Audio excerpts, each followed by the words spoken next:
Hello and welcome to this second tutorial video on how to make wigged stylable hair for your ragdoll. This is the tool I'm going to use. It's a crochet hook, a very thin one, but you can also use just a piece of wire that's been bent over at the end. I'm passing it through the first stitch at the base of the neck, and then I'm going to take a piece of yarn, and we will discuss yarn length and how to work it out in a minute. Folding it in half, and where the center point is, I'm going to catch that with my crochet hook, and then I'm going to pull that back through. That'll give me a little loop, and I'm going to pass the ends through there. So it's like when you do rugging. Pull the ends tight so we have a little loop there, and it's caught. Let's go through that again. So I'm going from the bottom up through the stitch, although I don't think that really matters which direction you go in, whichever's most comfortable. Folding my yarn in half, taking the middle section and catching it with my crochet hook, or you might be using a piece of wire, as I said. That gives you a little loop, and you pass the ends of your yarn through and pull it tight. I'm going to carry that on all the way around. Let's take a look at the maths here on the length of the yarn that we can use.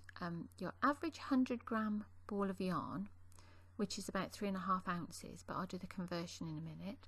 So a 100-gram ball of yarn will give you anything between 200 meters and 298 meters of yarn.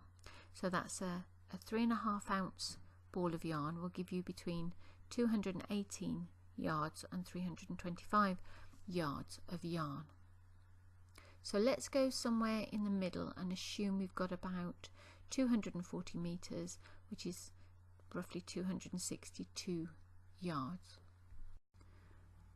And I know that I've got roughly 500 stitches on this head. So with those little stitches that I've done, you're looking at roughly 500. So a little bit of maths will tell me that each piece of yarn can be roughly 48, the average is kind of 48 centimeters. Now, what we have to bear in mind is that this part of the head is where the hair is going to be shortest, because it's going from the nape of the neck down the back. And when we're putting the hair on the top of the head, it's got to travel right the way from the top of the head down over the head, and then this same length again. So this is going to be the shortest sections of hair. So I'm making mine a little shorter at this point, so that when I do the hair at the top, I can make it a little longer, and I'm trimming less off when I neaten up all of my ends. So I'm going to trim it all to the same length at the end. I want to go through the sum that I use to work out the lengths of the hair, at least the longest length and the shortest length, because this will be useful whatever size doll you're working with.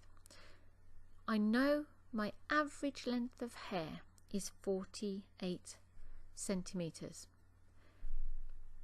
and I know that if I laid that in the middle of the head, that would be the length of the hair.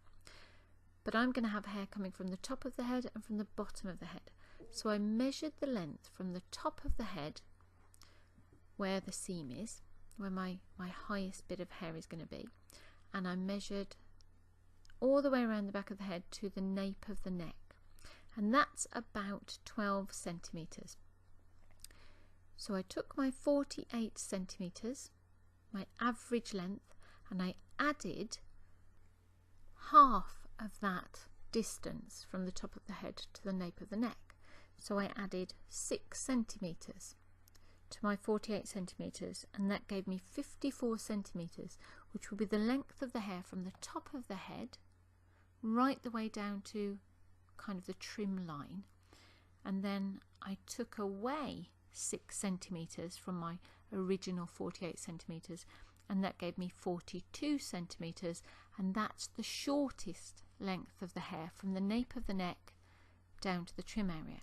Now you're going to have to adjust this as you're going along, so I'd suggest take your shortest length, which in this case is 42 centimeters, which is roughly 16.5 inches, and attach that at the nape of the neck, so that gives you a length to work to. Then when you do each section of hair, measure the lengths of yarn from where you're going to be attaching them down to the end of the length of the hair, obviously working out that you're going to be folding it in half. So work out, do little batches, and then attach them in a strip across the head, then move up to the next highest point, measure your lengths again, make sure they come down to the same sort of length, cut a little batch, attach them, and then you should end up with a nice neat cut edge. You just trim off the, obviously there are going to be little straggly bits, but that should give you a nice full head of hair, and that should be enough lengths of hair to come from a 100-gram ball. You should get that out of a 100-gram ball of yarn. There, maths and ragdolls, what a mix. For ease of filming, I've actually, as you can see, moved up to the top of the hairline so that I don't have to sit with her on my lap and finish the front bit. It makes it a little bit easier. So we're nearly there, we're just adding the last pieces in to fill this bit, and this is very time consuming. I've speeded this up so much and cut so much out, otherwise I think we'd have been here literally for over an hour doing this. But it does give the most wonderful stylable hair. It'd be very interesting to see what kind of hairstyles we can get from this full head of hair, and it'll be fascinating to see what my lovely ragdoll makers out there make of this. Here we go, the last few bits of hair going in.